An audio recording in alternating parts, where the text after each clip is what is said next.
Have you ever noticed that while the rest of the world runs away from silence, you find yourself chasing it? For some people, quiet is an empty space. It is a destination. You have probably felt this pull yourself. Think about those long, chaotic days when everything feels like too much. The traffic, the constant talking, the buzzing of phones. When you finally walk into a quiet room and close the door, it doesn't just feel like a break, it feels like a rescue. It is that specific moment when the noise stops and your body physically relaxes. It feels like taking off a heavy backpack you didn't realize you were wearing. Your heartbeat finally slows down to a gentle rhythm, and for the first time all day, you can actually hear your own thoughts clearly. To other people, this need for alone time can look strange. They might assume that wanting to be alone means you are sad, lonely, or shy. They might whisper that something is wrong with you or that you are avoiding life. But you know the truth deep down. Being alone doesn't feel cold or empty. It feels comfortable. It feels like wrapping yourself in a warm blanket on a cold day. It is a safe place where you fit in perfectly without having to change a single thing about yourself. You usually keep this feeling a secret, protecting it, because most people just don't understand the joy of a quiet room. They see you sitting quietly in a corner at a party and assume you are bored or judging them. They see you leave an event early or get tired after a few hours of socializing, and they label you antisocial. But they're missing the whole picture. They don't see the storm happening inside you. You have a deep sensitivity, a kind of invisible radar. Your mind picks up on the mood of a room the second you walk in. The tension, the excitement, the hidden sadness. They don't know how tiring it is to notice every little detail, every shift in tone, every facial expression. It is exhausting to feel everything all the time. For you, seeking solitude isn't about running away from people. It's about taking care of yourself so you don't break. Part 1. Where it all started. This deep need for quiet probably started a long time ago when you were just a kid. Close your eyes and imagine a child sitting on the edge of a busy, noisy living room. The TV is blaring. Adults are talking loudly, maybe arguing, and the energy feels chaotic. To that child, the world felt sharp and overwhelming. That child learned a very simple but powerful lesson early on. People can be unpredictable. Adults can be happy one minute and angry the next. Feelings can be messy and confusing. But silence was always the same. Silence never yelled. Silence never demanded anything. Silence was safe. In the quiet of your own room or a hidden corner of the yard, you didn't have to perform. You didn't have to smile when you didn't want to. You didn't have to act a certain way to make the adults happy or keep the peace. You didn't have to pretend to be someone else. In the silence, you could just be. That freedom felt like the ultimate safety. There is actually real science behind why you felt this way. Not all brains work exactly the same. Some brains are wired to feel the world more deeply than others. Some nervous systems, the network in your body that feels things, react more strongly to noise, bright lights, or conflict. For people like you, the world is naturally turned up to maximum volume. Being alone turns that volume down. It calms the chaos inside your head. It isn't loneliness, it is balance. Loneliness is a sad feeling when you want to be with others but can't. Solitude is a peaceful feeling when you finally get to be with yourself. Part 2. Learning to hide in plain sight. However, there is a tricky side to finding so much comfort in being alone. The more you hide in your safe, quiet place, the harder it gets to let anyone else in. You learn to love the silence, but you also learn to hide inside it, like a turtle hiding in its shell. To understand why this happens, we have to look closer at your childhood environment. Before you knew any big psychology words, you learned that silence was your best shield. Maybe your house wasn't physically dangerous, but it might have been emotionally moody. You became an expert at reading the weather in your house. You could feel when a parent was stressed, tired, or about to snap, even if they hadn't said a word yet. You learned to walk on eggshells. You learned to scan the room for danger, and when the energy felt heavy, you knew the best thing to do was to disappear. You learned that if you were invisible, you were safe. You went to your room to draw, read, or play, not just for fun, but to escape the heavy feelings in the air. Part 3. The Good, Quiet Child. Do you remember sitting on the floor, playing by yourself for hours? You did it because interacting with people took so much energy out of you. Your little body knew when it was overwhelmed. You were like a sponge soaking up everyone else's feelings. You felt the disappointment in a parent's heavy sigh. You felt the anger hidden in their silence. Kids like you don't fight back or scream for attention. They pull back. You made yourself small and quiet to stay safe. And here's the confusing part. The adults probably praised you for it. They likely said things like, "You are such a good, quiet kid," or "You are so mature for your age," or "You never cause any trouble." They loved that version of you, the one that was easy to manage. They liked that you didn't have needs that inconvenienced them. So, without even knowing it, you learned a tough, lifelong lesson. It's easier to deal with my needs alone. My feelings are safer when no one else sees them. Psychologists have a name for this. They call it avoidant attachment. That sounds complicated, but it just means a child learns that asking for help or comfort doesn't really work. Maybe they were ignored, or maybe the adults were too busy. So the child decides to stop asking and starts handling everything by themselves.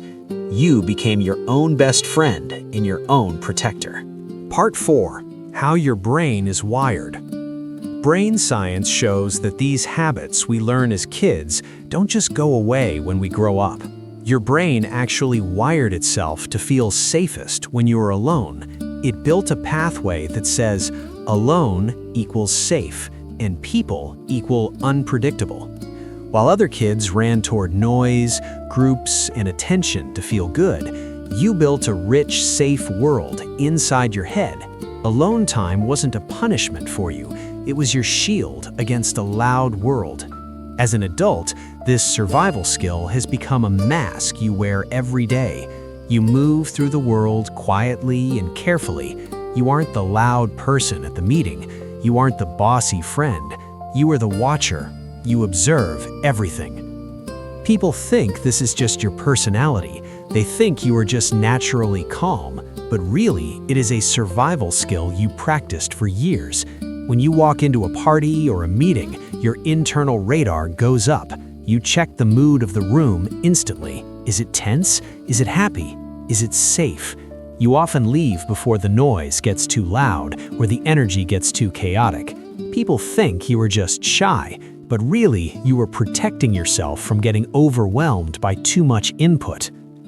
Part 5. The cost of being deep. Your quietness isn't emptiness, it is armor. It protects your soft heart. But living this way makes things hard sometimes. You find that you have a low tolerance for things that feel fake. You want real, deep conversations, not just small talk about the weather or sports. You want to talk about life, dreams, and feelings. You watch loud, happy people laughing at a bar and wonder how they do it. How do they have so much energy? For you, trying to act that way feels fake and exhausting. You get your peace from stillness, not from excitement. Science calls this trait high sensitivity. Imagine everyone has a battery. Some people charge their battery by being in crowds. You were different. Your battery drains very fast in loud places. Every noise, every conversation, every emotion you feel takes a little bit of power. You feel the tiny change in someone's smile that shows they are actually sad. You feel the tension in a room that everyone else ignores. Because you soak up everyone's emotions like a sponge, eventually you become full. You feel heavy and soggy with other people's feelings. You must be alone to squeeze that sponge out, to let go of what isn't yours, and to feel like yourself again. When people ask, "Why don't you go out more?" They don't get it. You aren't rejecting them because you don't like them. You're recharging. You're trying to survive the world without losing your mind. Part 6. When safety becomes a trap. But there is a trap here. The thing that saves you can also start to cage you in. The silence that healed you as a child can turn into a wall as an adult. It starts in small ways you might not notice. You say no to hanging out with friends, even when a part of you actually wants to go. You see a text message and don't reply for days because just thinking about typing a response feels like work. You want to be close to people, you crave love and friendship, but you are terrified to let them in. You remember the feeling of being let down or overwhelmed in the past.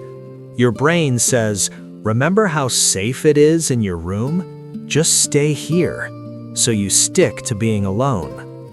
Psychologists might call this self-isolation. Your brain tricks you into thinking that lonely safety is better than the scary risk of loving someone. In your quiet world, nothing hurts you, no one disappoints you, no one yells, but nothing grows there either. Think of a plant kept in a dark closet. It is safe from storms and bugs, but without sunlight and rain, it cannot bloom. You are safe, but you are also stagnant. And the saddest part is that no one knows the amazing, deep person you really are because you never let them see it. Part 7. A world that loves noise. It doesn't help that the world we live in is obsessed with noise. Society tells us that the loudest person in the room is the smartest, the most confident, and the happiest. We are taught that to be successful, you have to put yourself out there.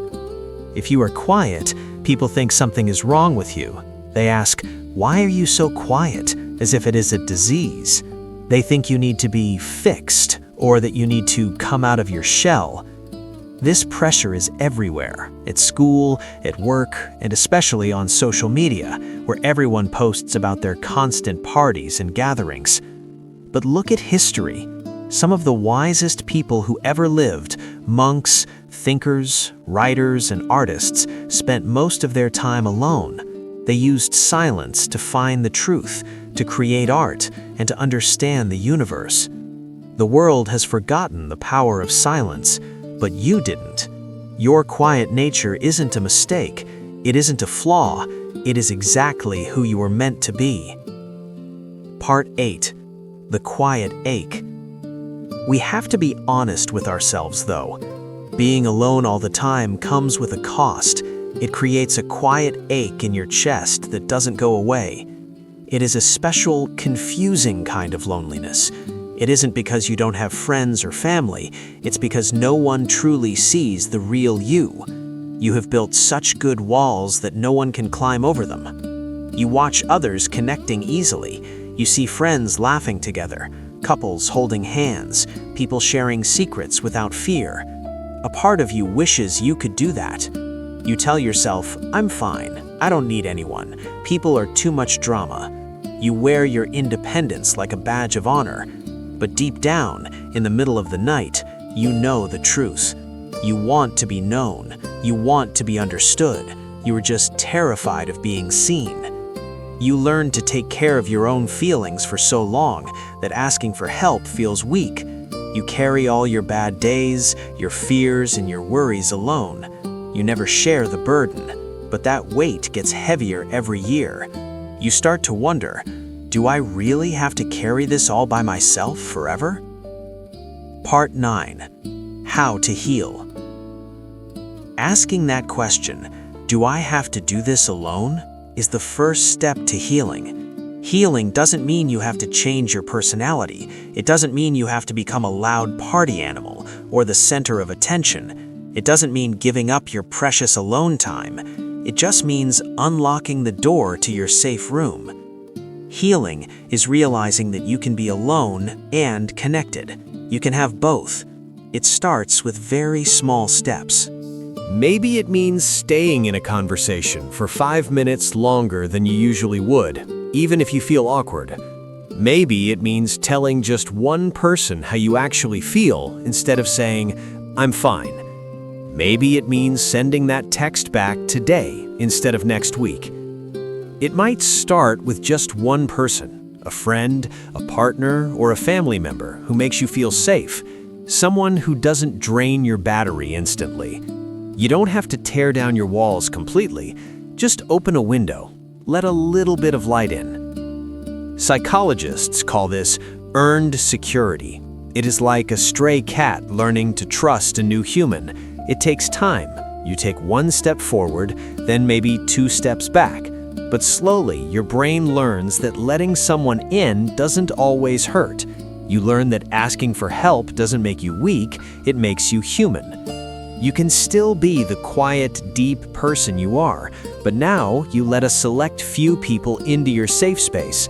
Solitude stops being a place to hide from the world and starts being a warm home you can invite people into. Have you ever noticed people who seem to have a secret, quiet strength about them? They don't speak much, but when they do, everyone listens. They think deeply and walk softly through the world. Maybe, without realizing it, you have always been one of those people. There is a beautiful power in being someone who feels things deeply. It takes a lot of strength to hold your own world inside you. While others are busy making noise, you were busy understanding. Your depth is not a flaw, it is a rare gift. Whether you call it being sensitive, introverted, or just being you, it's something to be proud of. So, if you ever feel misunderstood or out of place, remember this. Being alone isn't a weakness, it is a form of wisdom. It is a sanctuary. And as you move forward in life, remember, you aren't alone in your silence. You are just one of the few people who knows how to listen to the world without losing yourself in the noise.